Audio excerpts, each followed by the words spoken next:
Assalamualaikum warahmatullahi wabarakatuh dan salam sejahtera. Sebelum kalam jauh disusul, izinkan saya memperkenalkan diri agar bicara lebih bermakna.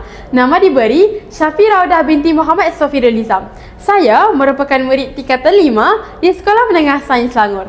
Kod sekolah saya ialah WEA 0206. Pada hari ini, saya ingin membawa kalian menyelami sebuah buku yang atmosferanya cukup berat lagi menghanyutkan. Setiap helaiannya membungkus konflik yang tebal dan syarat akan pengajaran, menjadikannya sebuah naskah yang tidak hanya dibaca tetapi dirasai setiap denyutnya. Salina. Novel ini merupakan nukilan seorang sastrawan negara iaitu Datuk Seri A. Samad Said.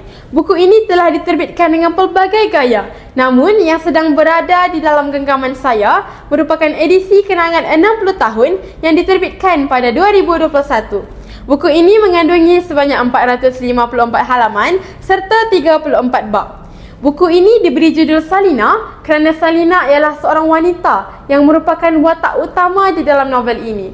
Salina tinggal di Kampung Kambing, iaitu sebuah kawasan setinggan Daif di Singapura yang dipenuhi dengan kemiskinan dan kesan kemusnahan selepas Perang Dunia Kedua. Demi meneruskan hidupnya, Salina terpaksa bekerja sebagai pelacur. Dan dia tinggal bersama kekasihnya iaitu Abdul Fakar. Namun, dia sering mengambil kesempatan terhadap pengorbanan dan usaha Salina. Salina tetap sanggup berkorban demi Abdul Fakar walaupun lelaki itu tidak pernah benar-benar menghargainya. Abdul Fakar sering menggunakan wang hasil kerja Salina untuk kepentingan dirinya sendiri serta menunjukkan sikap kasar dan tidak bertanggungjawab. Hubungan mereka semakin retak seiring dengan penderitaan yang dialami oleh masyarakat Kampung Kambing yang terus dihimpit dengan konflik kemiskinan dan kesusahan akibat perang. Kemudian cerita berlaku apabila Salina semakin terseksa dengan kehidupannya bersama Abdul Fakar dan mula menyadari bahawa dia tidak sanggup untuk terus hidup dalam kehidupan yang seperti itu. Maka dia mengambil satu keputusan yang akhirnya berjaya mengubah nasib hidupnya. Selain Salina yang baik hati dan penyayang serta Abdul Fakar yang kasar dan tidak bertanggungjawab, terdapat beberapa watak lain yang turut memainkan peranan penting dalam novel ini. Misalnya, Nahidah yang lemah lembut dan Hilmi yang rajin berusaha. Bagi saya, mesej yang dibawa di dalam novel ini adalah sangat jelas. Novel Salina menekankan tentang seorang wanita yang cuba untuk mempertahankan maruahnya di tengah kekalutan hidup pasca perang. Salina ialah simbol kekuatan wanita yang terus dihimpit dengan kesusahan sehingga terpaksa membuat keputusan pahit dalam kehidupannya.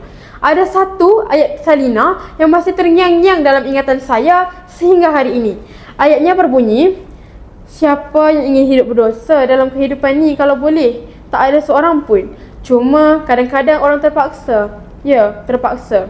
Hal ini menunjukkan keterpaksaan Salina dalam meneruskan kehidupannya sebagai seorang pelacur yang boleh dikira sebagai satu pekerjaan yang hina pada pandangan masyarakat.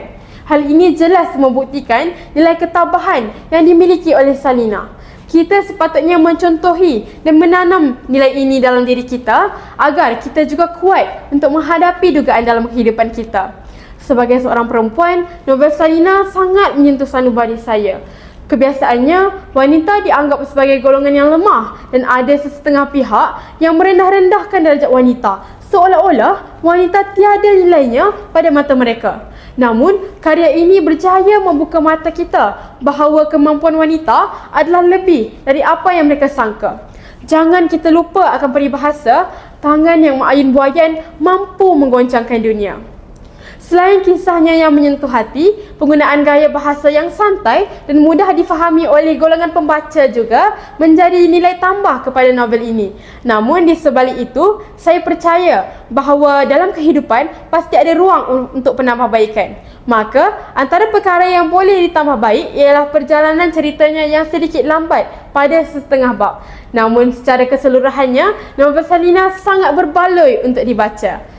Akhir kata, sebelum kalam saya menemukan noktahnya, saya berharap bahawa hadirin yang bersama saya pada hari ini turut tertarik untuk menghayati karya agung ini sendiri.